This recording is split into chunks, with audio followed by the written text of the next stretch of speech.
Ladies and gentlemen, this is Gail Morgan welcoming you to the Libertarian Counterpoint's Knuckleheads of Liberty podcast. You've heard their point, now listen to the counterpoint. Welcome to the Knuckleheads of Liberty podcast. We're coming at you on March 31st, 2021, a little over 2 months into the Biden administration. And we got his first press conference to talk about. Literally, after 2 months, he's finally braved questions from the friendly press out there. But before we get into any of that, let me introduce you to our panel. In our upper left-hand corner, we have our screaming eagle of freedom, Tim Everett, pilot in the state of California. And in our upper right-hand corner, we have Leon, the word Brathwaite, last word in Liberty. He is a retired engineer in the state of California. And my name is Jason McPhee, and I'll be your host today. Okay, so let's jump right into it. Biden finally braved questions from the press. So he did a press conference about a week ago, I believe, and it was a pretty friendly event for the most part. We even had some of the press telling him how wonderful they thought he was, or at least that they assumed it. There was a lot of problematic things. And of course, he didn't get to any of the, I guess, unfriendly press. There are no questions from Fox or anybody else who might be skeptical at all of him. And surprisingly, though, from the friendly press, there were a few maybe slightly tough questions, and maybe that's just reflective of actual tough times on some ends. So before we jump into any of the specifics, do you guys have any takeaways from that Biden press conference? Well, I thought they asked a few pointed questions that put him on the spot, and so he just didn't answer usually, or rambled a little bit. The one thing, I don't think we're going to cover it, but just his constant slip up. So one thing was regarding getting out of Afghanistan, and he said if we get out of Afghanistan during his reply, and then later on somebody nudged him or something because he spoke up we're going to get out of Afghanistan for sure. And he made it very loud, and he reiterated it like somebody, nudged him underneath the table and slipped him a note that says, you can't tell them if we get out of Afghanistan. You got to make it clear we're gonna for sure. And so anyway, I just noticed that as an aside, I guess. Anyway, what do you think, Leon? Well, after looking at that press conference, I can see why he was hiding for the last 2 months. I can see why he was hiding throughout the campaign. I still can't believe this man is president of the United States. I'm having a real problem with that. I mean, listen, I didn't agree with any of Barack Obama's policies, okay? But I can see why he was president of the United States. At least I can see some semblance of something that says yes, he could occupy the Oval Office. But when I look at Joe Biden, I mean, crying out loud, this man beat an incumbent president. Really? Did that really happen? I must be dreaming. Seriously, I must be dreaming. Yeah. And of course, to make matters worse, we have the press there fawning over this man. The man is frail, he's in cognitive decline, and the press is telling us how wonderful he is. This is unbelievable. So I don't know what to make of this. Something is wrong here, really wrong. He's a Democrat. If the Democrats put up a chimpanzee, they would fawn all over him just the same. It just doesn't matter. But I will agree that Obama was very likable fella, I thought, and yes, a good speaker, yes, good, could think on his feet and that kind of thing. So yeah, and anyway. Well, speaking of thinking on his feet too, yeah, I mean, obviously, Obama certainly seemed to be a fairly effective speaker, if nothing else. So no one was ever going to accuse him of just sort of drifting off in the middle of a question. Exactly. In fact, this is going to go a little out of order of some of the things we were going to address. But, Tim, one of the things he actually did is he had a question related to the filibuster. And he kind of filibustered himself during the thing. I mean, he just sort of started going on and on about the filibuster, and it started making no sense. And then pretty soon he just kind of drifted off and lost in space. Did you want to give us that quote, Tim? Yeah. So I'm going to, for the sake of avoiding any kind of litigation, with a violation of any kind of copyright laws, I'm going to impersonate Joe Biden. Okay. So, this is the one about the, see, I'm already having issues. Yeah. I got to get into character. Yeah. So first thing, okay. So first we'll adjust our we'll adjust our telegraph to make sure everything's working well. Yeah. For you. That's right. And we'll get the phonograph working well for the audio. Let me get my teleprompter going here also. Okay. Yes, you need that. You need that. The teleprompter. So the filibuster. Let's see. I think it's this one. Yeah. There it is. Okay. So we're ready, right? Yes. Yeah. And just to be clear, too, he was asked a question about the filibuster, and he was saying, why don't you guys, push for the filibuster? He was asked a couple times by a few different reporters. This was after, I don't remember which reporter asked this particular time, but go. All right, here we go. But here's the deal. As you observed, I'm a fairly practical guy. I want to get things done. I want to get them done consistent with what we promised the American people.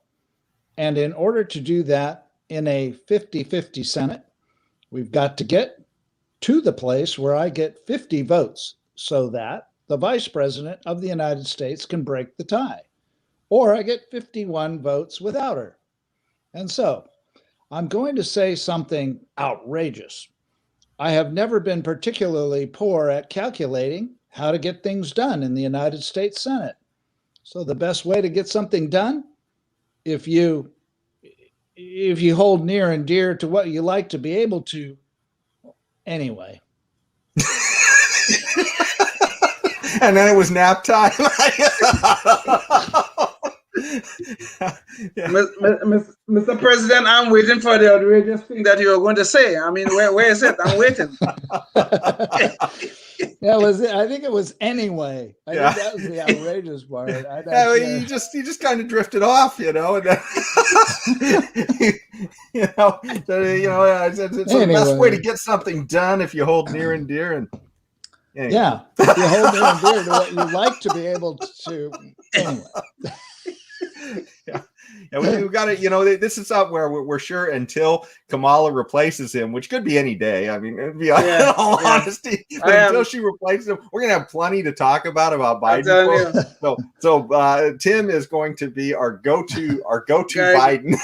I just want Mr. President to know. I just want Mr. President to know that I'm scared to death because he has the nuclear codes. Okay, I don't know if we'll get up one morning and found out that he nuked Canada or somebody like that.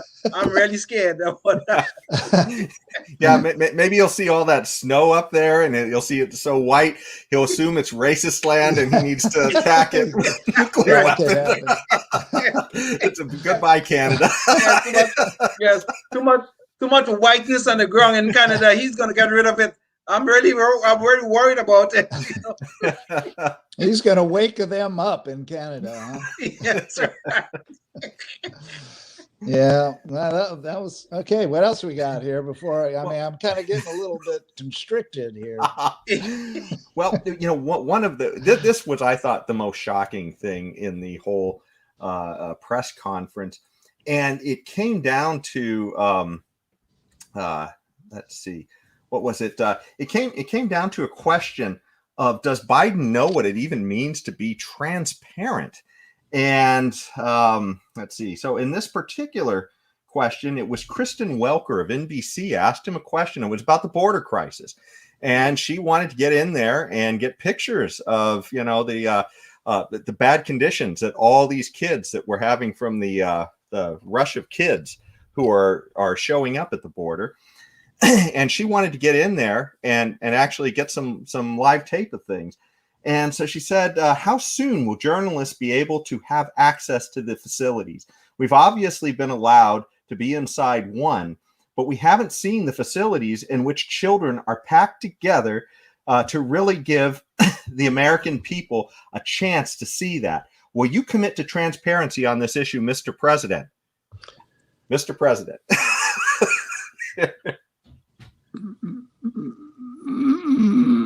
Oh, pardon me, Christian, or was it Kirsten? Kirsten. Yeah. I will commit to transparency.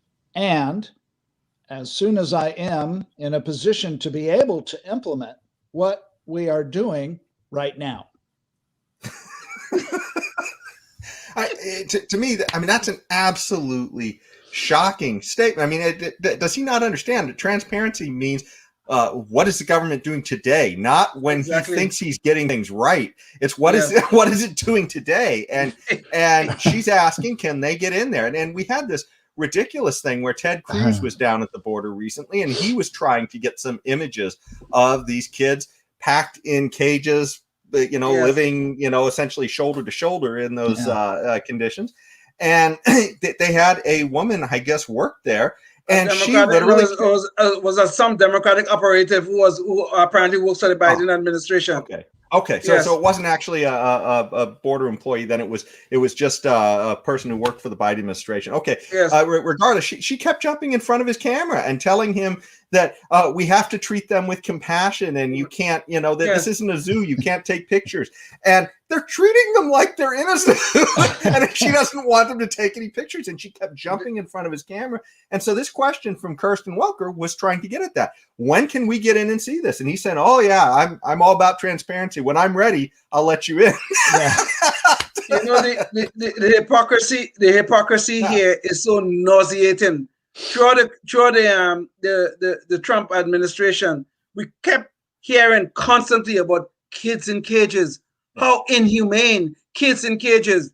We even had AOC going down there, and she's saying how the border agents stole the kids to go drink out of the toilet or some kind of nonsense like that, which never happened. But she claimed that on national TV. Now that Biden now, of course, this problem. Now that the people are walking across the border in droves. Oh no. We can't see that.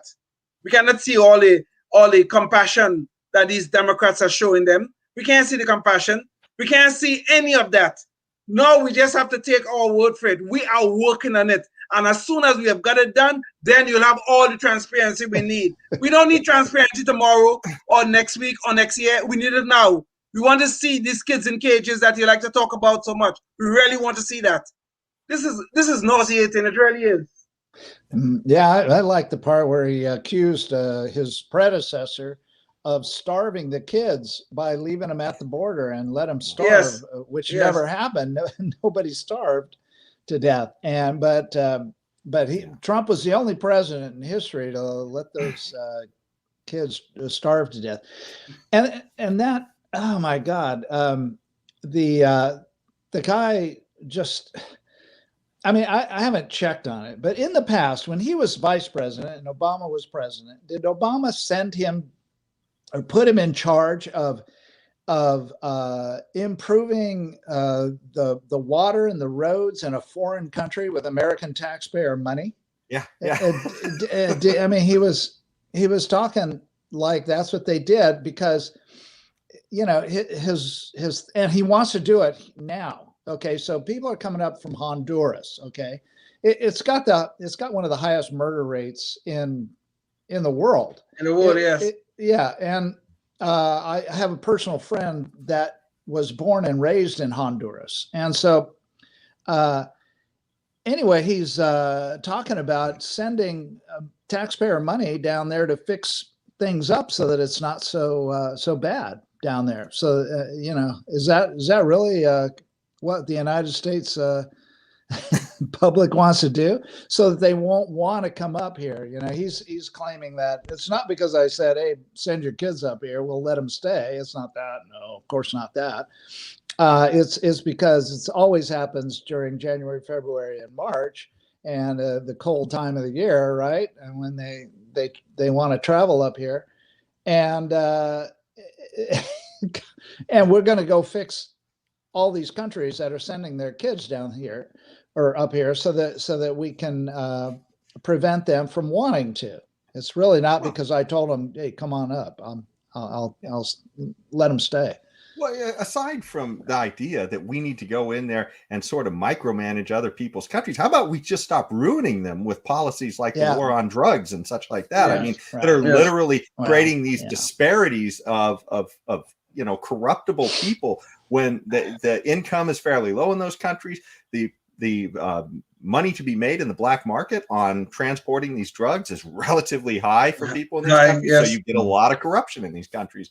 And I mean, that's really one of the consequences of our war on drugs. Why don't we end the government distortion before we decide we need to throw in yet more government distortion? We don't even have the money. I mean, literally, we're just printing money at this point. Oh, yeah. So it's just, it's rather alarming. But the side issue to all of this, though, is that is the lawlessness that they want us to accept, though. Okay, fine. It's true the government is doing some pretty bad things in terms of the war on drugs and all that kind of stuff and things like that. But now they want us to accept the lawlessness. Okay, people are walking across our borders. Oh, they are migrants. We have to feel sorry for them. Oh, they should be able to walk across the border. They should be able to show up on our shores and just say, here I am, I should have rights. Well, fine, I'm an immigrant too. So should I walk up to the border of Oregon and tell them I don't have to obey stupid laws? I'm an immigrant. Have some compassion on me. But this is the kind of thing they want us to accept lawlessness. They want to say certain lawlessness is okay and certain lawlessness is not. And this is horrible for our society. This is true societal cannibalism, where we begin to eat ourselves in the name of some vision that these people, this utopia, they want to take us to. We will never get there, of course, but we will be all dead by then, I suppose. And by the way, any of you listening, if you steal our term that we have copyrighted, societal cannibalism, we're coming after you. We're coming after you. There we go. Get you. There we go. Yes. Actually, we haven't copyrighted it yet, Tim. Oh, no. You wasn't supposed to say that, Jason. You wasn't supposed to say that. Hey, we're coming after you, guys. Anyway, yes. You know. Yeah, we're claiming that for the Knuckleheads of Liberty, we claim societal cannibalism as our own. Yeah, I mean, it may go against our libertarian leanings not to have things copyrighted that are, just like terms, that you throw out there, like societal cannibalism, Yes. But I mean, even though it may go against our grain a little bit, we're coming after you. Coming after That's right. Yes. I'm surprised that Biden has not, that he hasn't copyrighted. Come on, man. I don't know of any other politician who that's their fallback position on everything. Yeah. Come on, man. Hey, Biden, you got to give us one. Our Biden stand-in, Tim, you got to give us a come on, man. That's right. Man. Yes. Get your act right, Tim. Get your act right. Yeah, I'm operating with a bit of a handicap since I don't normally watch him. I mean, it's like I don't go out of my way. So last couple of hours, I was like, oh wow, okay. So, he's pretty deadpan, really. I mean, he's pretty serious.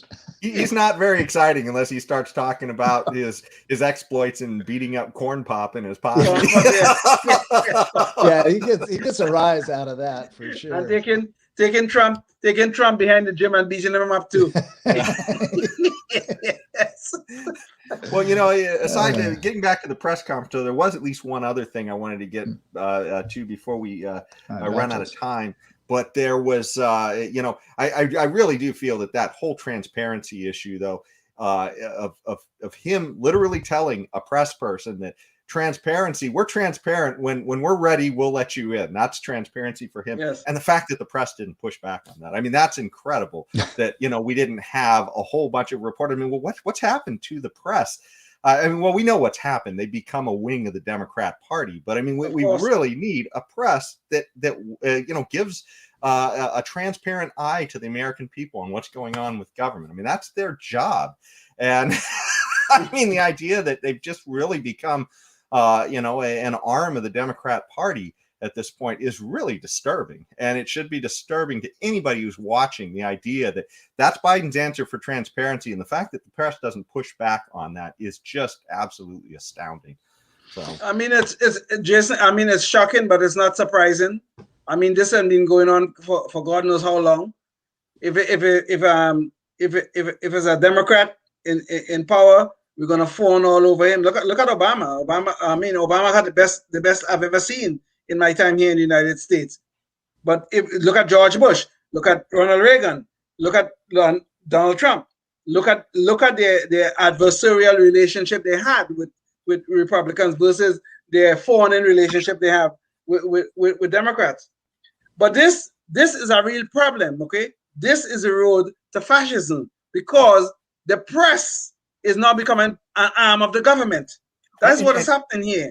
And related, well, I was just going to say, Leon, related to that, because just so we don't have time to get right back to it, but to cement what you're just saying, one of the press reporters in that pretty much gave an advocacy position during the press conference, which was just amazing. PBS's Yamiche Alcindor, she said, when they were talking about the filibuster, and this is exactly what she said. She said, when it comes to the filibuster, immigration is a big issue, of course, related to the filibuster, but there's also Republicans who are passing bill after bill trying to restrict voting rights.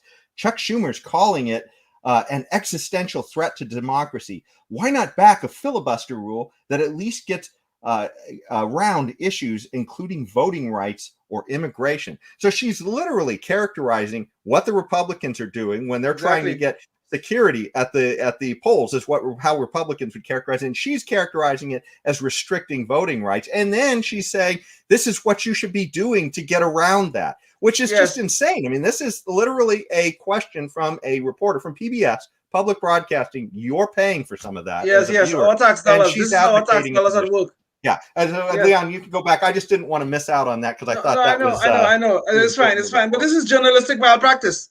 When you have journalists becoming an arm of the government, we on the road to fascism. That's where we're going right now. Really, we're on the road to fascism. Yeah. What's shocking to me is that people still watch all these things. Mainstream media. People actually watch that. Is seriously got to have a screw loose now. The people in the USSR never believed anything that the government told them. At least they had all, come to the conclusion. They just lie constantly. As why, so it just became a constant joke in the Soviet Union. About that no one believes on anything they say anyway. So, doesn't matter what they say. So it's getting that way here with the mainstream media. And I've long ago given up watching that kind of nonsense. Oh my God. I'd be dumb as a rock, dumber than I am, for sure, if I kept watching that stuff. Plus I'd be filled with fear too. Knucklehead Noise Patrol. I think I better button up here. Yes, I think you better. That's the sound of our Knucklehead Noise Patrol coming in. So speaking of dumb as a rock, we are right back to Biden again. But in this particular case, what we try and do with the Knucklehead Noise Patrol, by the way, is we try and hit on something that some politician or media personality has said that's just kind of crazy or dumb or anything like that. So this particular case, Biden seems to be getting pretty comfortable in saying that he's the number 2 behind Kamala. This is the second time he's been caught doing this. This was a few weeks ago, and he was, I guess, being asked a question about vaccines. So take it away, Biden.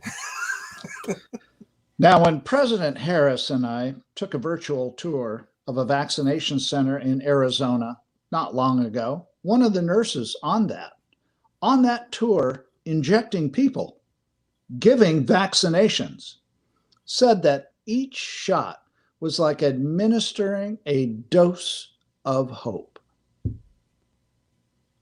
Okay. Mr. President, did you mean to say President Harris? I'm a little confused. Wake up, Biden. I'm a little confused, sir, please. Did you mean to say President Harris? Oh, I'm sorry, sir. Did President Harris become president last night? And I missed it in the news. Yeah. Apparently so. Well, I think he's just foreshadowing. You guys say that like it's a bad thing, but I mean, it's coming. Well, I don't know. I don't know, sir. I don't know, sir, if it's a good or a bad thing, quite frankly, I mean, I know we have some serious problems with Mr. Cognitive Decline, your obvious cognitive decline, but I don't know if Kamala going to be any better with.